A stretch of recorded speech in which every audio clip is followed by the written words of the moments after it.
and welcome to the first episode of the Byte podcast. In the first episode today, we are joined by Dr. Peter Aiken. Good morning, Dr. Aiken. I hope you're doing well. And I'm doing well. It's good to see you. Good to see you too. The first question I have for you is, can we have like a quick introduction and explaining your current roles? I might take the entire podcast.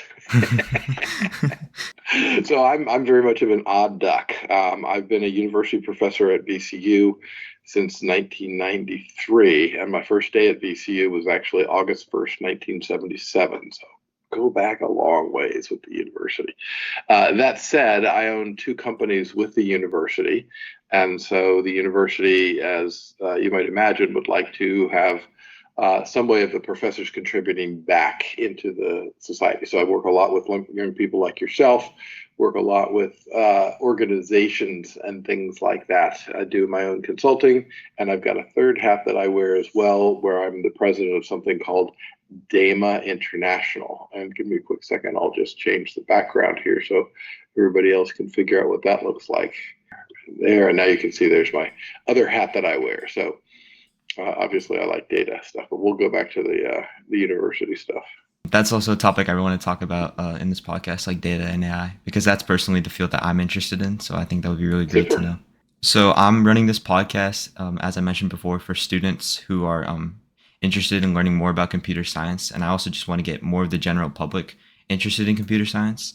So I wanted to make it clear for students who are not familiar with your work, how would you describe your specific sub-branch of computer science? If you think about it, we're especially relevant today in AI. I'm sure you're using AI on a daily basis as you're, just using it to help out, right?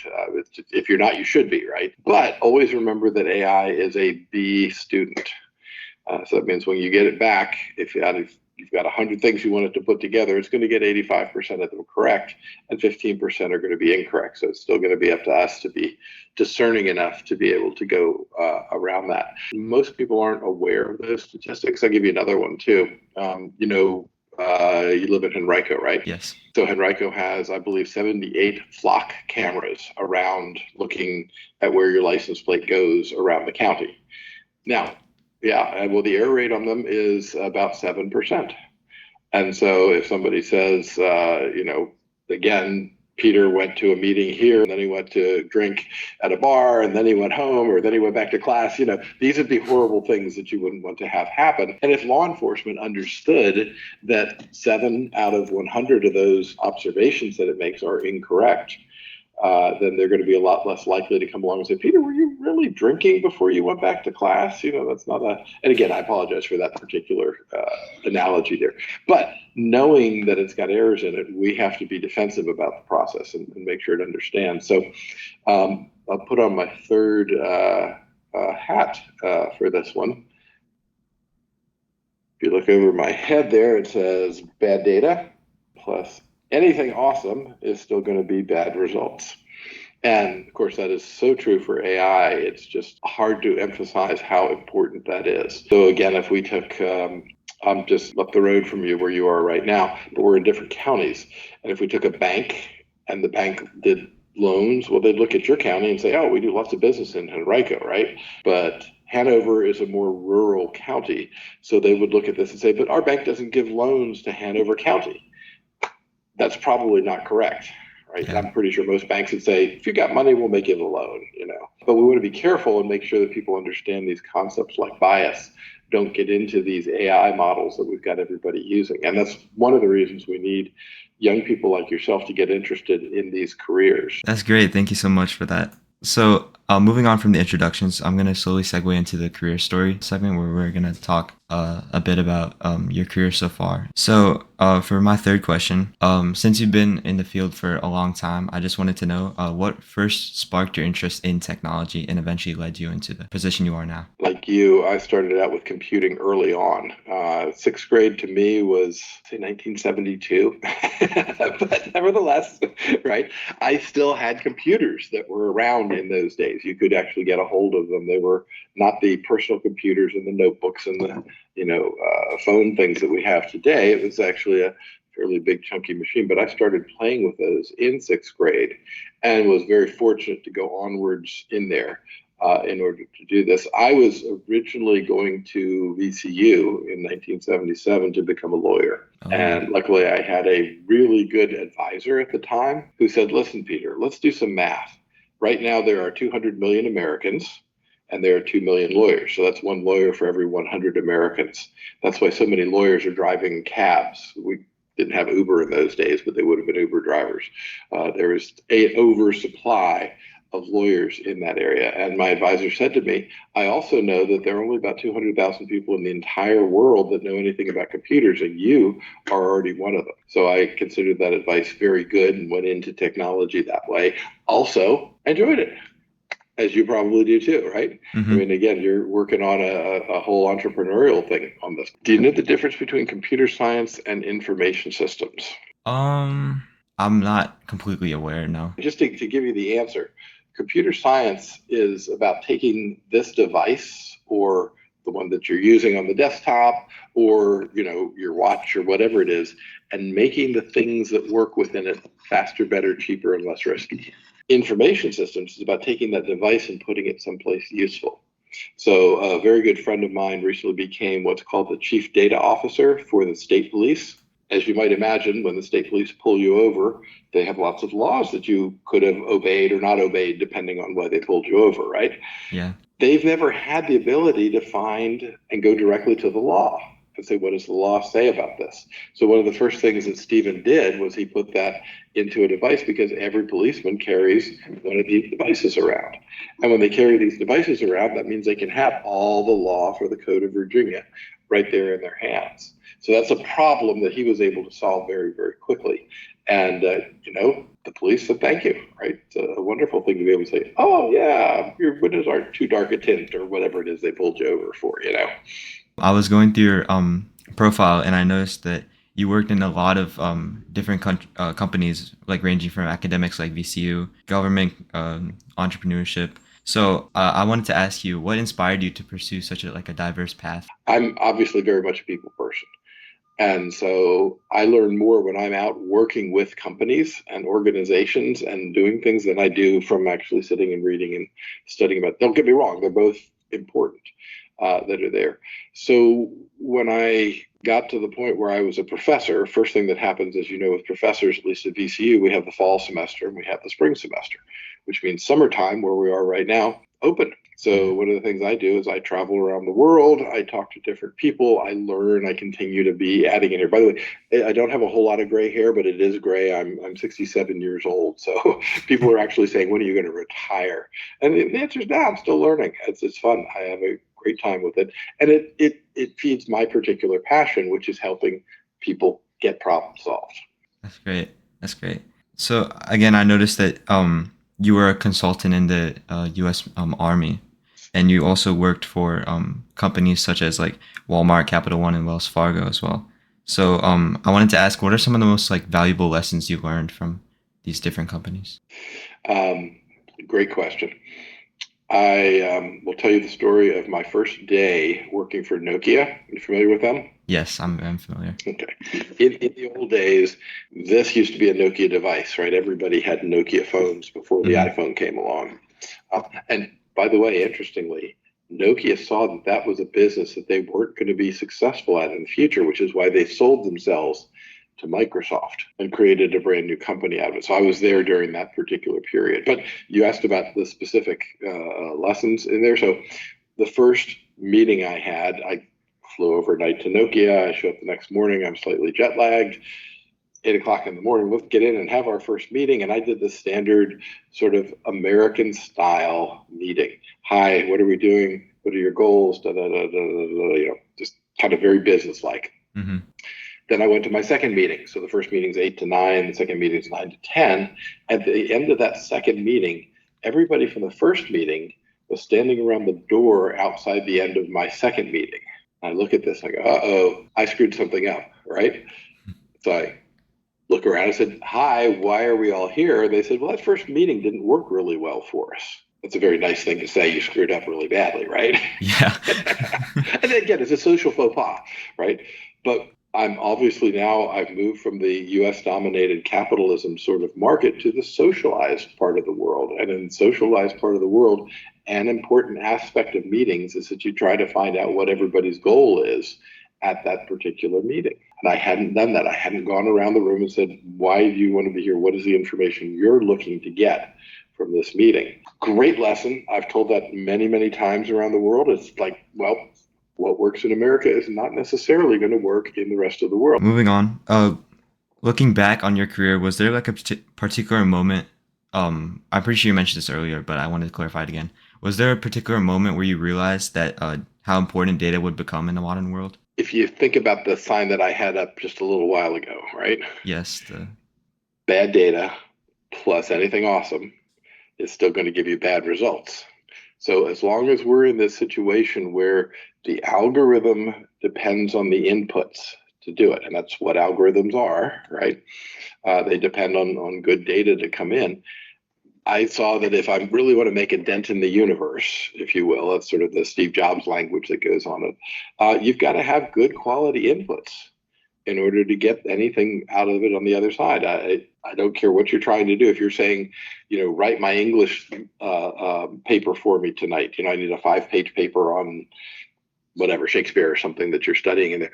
It certainly will come up with some good information, but if the input to that had been really bad essays, you'd get a great bad essay on that, and that wouldn't be what would be helpful in terms of turning it in. So I guess it comes back to something called root cause analysis, and you really sort of try to figure out what is actually going wrong with this particular company. I'll give you a very specific example of this because this is what we did at one of the companies I was working with. They asked the question, why are so many children malnourished?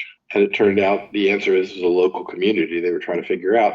Turns out that the biology programs that we all have in high school were subpar. They weren't good teachers. They were kind of there because they had to teach, but they were burned out. Basically, if you flunk out of a PhD program, one of the prizes that you get for flunking out is you go teach high school biology. So if you've got a lot of high school, right, exactly, you've got a lot of high school biology teachers that are not happy with their jobs, not doing a good job of teaching, the people who are there to learn biology won't learn biology well. And when it comes time to, feeding babies and things like that, oh my goodness, right? We don't understand that you've got to have kids nutritionized. I mean, I know it sounds crazy to you and I. You're like, of course, everybody needs breakfast, right? Yeah. But if you really aren't taught that, you really aren't going to learn it. And consequently, it becomes a challenge. So why are high school biology programs so bad? Well, because the inputs to the high school biology teaching program are people who are not happy because they haven't gotten their PhD. They flunked out of a program that's in there. Why is that? Well, it turns out when you ask the biology profession, they don't understand that dynamic. And so if we go back to them, how long is it going to take us to fix this high school biology problem? Literally, we're not going to measure it in weeks. We're not going to measure it in months. We're not going to measure it in quarters. This is going to be generational shift, and it's going to take some time to get a new group of biology teachers into that program so that they can then start to educate the local community about why nutrition is important to young people. That was a very long answer, but the root of all that is data. And I contend that all business, all societal problems have a data component, and the more people are equipped to answer and address those components, the easier it will be for us to solve problems. That's a really great answer. Thank you so much for that. I'm going to move on to asking more about your current role. So I know you mentioned earlier that you were the president of, I'm pretty sure you said DAMA International. I'm not sure how to pronounce that. So I just wanted to ask how such a high role at this company would be for you. So I just wanted to ask a simple question first of all. What does a typical work day look like for you? I have an Outlook calendar. Do you use Outlook? I've heard of it, yeah, but I don't personally use it. It's a terrible program. Don't use it if you don't have to. But I could pop it up here, and what you'll see is that I color-coded the different parts of my existence on this calendar. So yellow means something because gold is VCU's color, right? And green is DAMA's color, so that gets a bunch of things there. First of all, the role for the data portion of DAMA is a professional organization. All of my people there are volunteers. So this is after you've worked your 8-hour day, we're asking you to come back and do something else. What we did is we put together what's called a body of knowledge, and this is now being used in high schools and colleges to teach people about this profession. So it's kind of a really nice effort. We've done some really good work to do this. I got involved in DAMA because I started to see that as an educator, people don't learn enough about data. They learn lots of things about the algorithms. They learn lots of things about interviewing skills. They learn lots of what we call transferable skills, all of these things. But we've got really a very poor curriculum. And I don't mean this about any particular high school or VCU. I'm just talking about worldwide. We just haven't thought that data is an important piece to do this. We basically thought that the CIO took care of all that stuff, and they don't. They have lots of other things that they need to worry about. So I got involved in the sense that I had made a talk that somebody wanted to hear. And so I got invited to a DAMA conference. At the DAMA conference, I found some other people who wanted to talk more about data, got involved, actually volunteered to be on the board. And eventually, after being on the board for a fair amount of time, I became the president. I will actually be no longer the president in December. December will be my last month. I've been there for 6 years.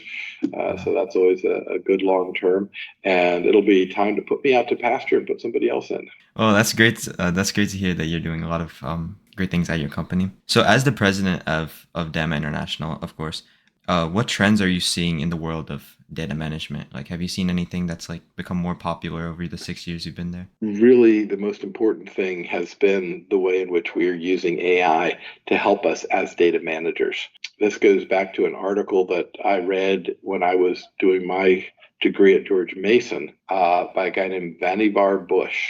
It was written in the Atlantic magazine. So, the Atlantic is still around today. You can go back and look it up. And it's really just a question of, we're all knowledge workers. You're a knowledge worker. I'm a knowledge worker. How can we use AI to help what we do better? Because I think that unlike the way most people are thinking about AI, they're looking at replacing jobs. The better way to think about it is instead to sit down and say, how can I take what you're doing and make you even more powerful, able to do things smarter, whatever you're trying to do in there. And so it's more of a style thing, I think, than anything else. What we're seeing out there is that most people are coming in and looking at AI and saying, oh, I can replace this entire functionality of my company. And you probably talked to a AI system that either might have understood what you were talking about or didn't understand to do that.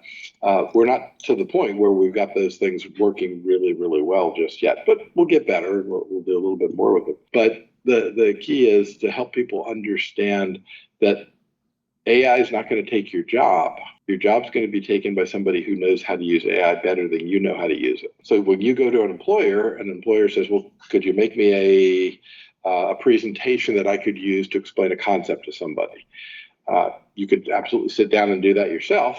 But if you know how to make AI use it correctly, you can augment what you're doing. And again, I'm not suggesting that you push copy when the button comes out the bottom and says, hey, here's the answer, but that you look at this answer and figure out how that answer is going to inform your piece. And if you're 10% more productive, 20% more productive, 30% more productive, that's going to make you a much more desirable person to be hired than somebody who hasn't yet learned these skills. So basically what you're saying is AI should be used as a tool for like guiding your ideas instead of just like making them all for you. The wonderful thing is I pay the $20 a month for the professional version, and it knows so much about me now. One of the things that I do is I write lots of books. I've got 13 books that are out there, and I'll be working on something that's a lecture for a class or something like that. The AI will come up and say, hey, Peter, this topic that you just introduced here would be a great chapter for this book that you're working on over there. I wish I was that smart, right? So again, it makes a suggestion, but we're the ones that are going to actually decide whether it's a good suggestion or not. But it's been super useful to me, for sure. Yeah, it's been useful for me too. I wanted to ask, what are some of the most important challenges organizations face when trying to use data effectively? Most of the time, they are not familiar. They're not what we call data literate. And so they think that if we can just buy a technology, that will take care of the problem. We've actually been doing this type of work for long enough that we've been able to ask the question, are your problems primarily technology in nature, or are your problems mainly people and process in nature? It turns out this is 20% and this is 80%. So we've got to have people that work on this side of things, and we're not teaching those skills right at the moment. It's not part of the curriculum. It's something that you'll get from doing real work. Maybe an internship or something like that in order to do that. But we're very good at addressing the technology specific pieces of it. We have much work to do in getting the people and process pieces together. I'm gonna move on from the current role section. I'm gonna ask you for advice for some for students. Again, I'm appealing this podcast to fellow students like me who want to learn more about the field. So I wanted to ask again about AI and how it's becoming increasingly powerful. How do you think students should prepare for the shift of AI becoming like more and more powerful? We are going to be good finding things out on our own. And that's wonderful. You do your own research, do some things, you learn about this. You've already said that you feel that AI makes you more productive. Good stuff there. But how can we leverage that even more? The answer is to start getting involved with other people who do this. So there are at least 3 groups in town here that I'm familiar with that would welcome you personally to their meetings. There's a group that's focused on AI. There's a group that's focused on data. There's a group that's focused on engineering type problems that are there. 3 of these groups, the engineering group met last night in Scott's Addition, had free beer and pizza, not a bad start, and had a great talk on people that were looking at some of the engineering pieces. But it's always interesting to me because I will often bring students out to these events as well. And you know what I'll find the students doing? They'll be talking to themselves. And I go over and say, look, you're going to pretend that I'm a bowling ball and you guys are bowling ball pins. I'm going to hit you in a way that makes you go this way, you go this way, you go this way. You can't come back to talk to each other until you've met 3 new people. But you're at a networking event. It's okay. They expect you to do that. And all of a sudden you find out, oh my goodness, wow, here's somebody who's really interested in saving puppies, because that's what I like to do, is save puppies, or whatever your particular interest is. Could be interest. Actually, I'll do this here. So over my shoulder that way, you can see my instrument. I have an electric bass guitar there. That's one of the things that I do. I'm always looking for other people that want to play music and do that sort of thing with it. So it's how do you make those connections? And when you start to make those connections, that's really the part that's going to make the difference. So most of you all don't think, gosh, there's a bunch of adults that would be interested in, me coming to their sessions and learning. Absolutely. But we don't have that kind of message or insight into the high schools that are there. And so one of the things we're doing at DAMA is trying to create a series of student chapters so that we can get you involved in those sorts of things. There's a group called the Association for Computing Machinery. They have student chapters that show up in some of the high schools and things like that. And it's a lot of work, right? It's like, yeah, I got to get my grades up. I got to hang out with my friends. Got to do all the chores for my folks. And you want me to do something else? But you'll find that there's actually opportunities. You don't need, sometimes it's just a couple hours a week that you can put in to do this. But get out and start to meet these people, understand what their problems are. This has been the thing I think that's changed most for me. Used to be when students were coming through the programs, almost all of them had some sort of a job before. Nowadays, I'm finding they don't have jobs. It may be because we screwed the economy up, or there's just nothing available there, or I don't know what it is. But you guys need to have those first experiences so you can get out and say, yep, I've got experience. Now I want to be at the top of the list when you're doing the interviews. That's great. Oh, you mentioned student chapters. Do you mean students like themselves are starting clubs at the school? No, it's the students themselves are starting those clubs. So it's usually with a faculty member's help, who says, yeah, if you guys are really interested in programming this ACM thing, they've got some great resources, lots of tutorials. And by being a student member that costs maybe $20 a year or something like that, you get access to a whole bunch of new training materials. And again, most importantly, networking, so that you're connecting up with other students who are trying to solve the same problem and employers who are trying to find out what you guys can do to help them solve problems. That's really great, actually. Can you tell me the name of that again? Sure, there's 3 of them in town here. There's one called DAMA RVA, so it's damarva.org. Yes. Another one called Richmond Data Enthusiasts. That's the one that met last night. There's a third group that's focused right on AI, AIReadyRVA.com. I'll put that in the chat for you there. So each of these 3 organizations have the ability to and welcome the opportunity for students to come to their meetings and learn more about what it is that they're doing and how you can be helpful to it, and maybe even decide that's a career field for you. That's really great. Thank you so much for telling me that. I'm gonna ask one more question for the advice for students before we move on to the closing segment. So in general, like moving into the next decade, what like specific skills do you think would be most valuable for students pursuing in this field? It's very interesting. The technical skills are important, but those are what we call table stakes. Yeah. Okay, so you know how that works out, right? If you don't have them, no point in talking. But the part that really businesses are looking for are the part where a computer science student comes into the organization and says, how does what I'm doing help you in your mission?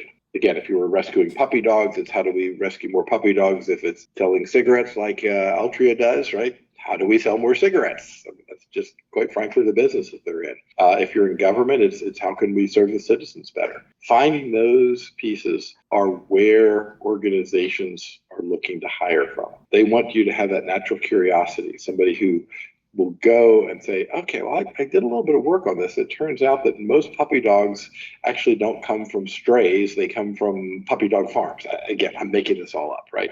But you've gained an insight into there. I'll give you an example. We had a student class where they were doing business and they were finding all sorts of deals at this level. And they were helping the deals to go through, right? So that sounds like good use. But the students this semester said, wow, instead of looking at the deals, maybe we should be looking at the people who finance the deals because there's fewer of them than there are deals. And if we put our effort into focusing on the people on the deals, now we can say, hey, you're really interested in this and you play golf or badminton or whatever it is that you play, and now you can get a better connection.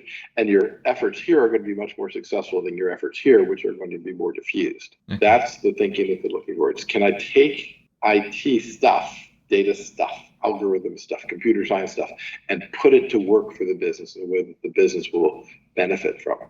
I'm pretty sure that's another like reference to your information systems, taking something and then making Yeah, it and used computer to. science can do it too. Yeah. There's no either one of those degrees are good. There's not a problem with what really happens is that when you come into an organization, some people will say, well, look, do you like to program? Because I need some programmers. And like, if you want to pay, I get paid. Sure, I love programming, right? Hmm. But if you're programming over in the corner here and you don't really see how this is going to work, and let's pretend, let's go back to the example I gave you with the state police. So Yeah. somebody's trying to get the information. Well, if I give them a tablet that's this big and poor cops out there trying to talk to somebody next to the car and they're holding a 1 foot tablet in their hand, that's not going to be very useful, is it? Right? But on a phone, every cop's got a phone. So now that, look, we could take it and put it on this big thing, but actually let's make it big type and put it on a small phone so they can have it right there with them, whatever is going on. That's the kind of insight that businesses are looking to do and to find out. Hmm. Yeah, that's great. Okay. Well, that was, thank you so much for those valuable insights. It was really great to hear from you. I have just three final questions for you for our closing segment, and then that would wrap up the first episode. So for my first question for this segment, what is one thing you hope students take away from this entire conversation that we've had? Get involved early and start to work within these local groups that are adjuncts, the three that I mentioned to you. I don't care if you're into HR and personnel, there's an HR group. It's called SHRM, the Society for Human Resource Professionals. There is a group out there for whatever you're thinking about might become an interesting career that you as students can get involved in really early, right away, literally tomorrow. Like I said, if we talked this yesterday, I could have pointed you to the free beer and pizza thing last night, and you would have had an interesting time. If nothing else, free beer and pizzas. By the way, I'm not pushing the alcohol on you. I'm just saying it's just one of those things that does that, right? So to stick with just the pizza. But these businesses are looking for students who are motivated to do that. And when they look at them, they'll look at them and say, oh, so you're going to go into a career, you're going to study this at VCU, that's great. Would you like a part-time job here while you're working at VCU? So we could have you minding the dormitories at VCU. It's not a terribly interesting job. Or you could actually be working on solving something that's going to solve cancer. That's And, really they want to great. get you started on those things, right? Yeah. Getting involved early is something I'm trying to do personally as well. As I you're think it's doing with really good. this, it's a great Yes, thing. exactly. If listeners are interested, where could they learn more about your work? So anythingawesome.com is my website. It's got a connection to my calendar, and anybody in the world can click on a button. I talked to somebody just before you that was in Australia that had reached out to me that wanted to talk about some things. It's really cool. Yeah. Happy to chat. That's awesome. My final question to you, again, thank you so much for taking the time out and participating in this. My final question is there anything else you'd like to share with students who are interested in pursuing careers in technology? Any final thoughts? Yeah, I mean, first of all, the key there for being successful in technology is adding value to your project. So what you want to find a way to say, what's going on with this project? And not just, am I doing the job I was assigned, but do I have some insight into the other things that are going on around me as part of this larger project? And if you have that, we call that systems thinking. And it's the idea that you've got something happening over here. You've probably heard of butterfly wings in South America can cause a hurricane or a tornado in the Midwest, and things like that. It's because everything's all connected. And the sooner you start to get that kind of awareness, the easier it's going to be for you to figure out, wow, okay, so if you're doing this, if you did it this way, it would be faster, better, cheaper, and less risky. And that's what businesses are looking for. I guess businesses, it's government too, right? I've spent a lot of time in the government doing these same sorts of things. So yeah, great problem solving skills and all of that. That's very helpful. Okay, that was the last question I had. Thank you so much for Super. coming out and participating.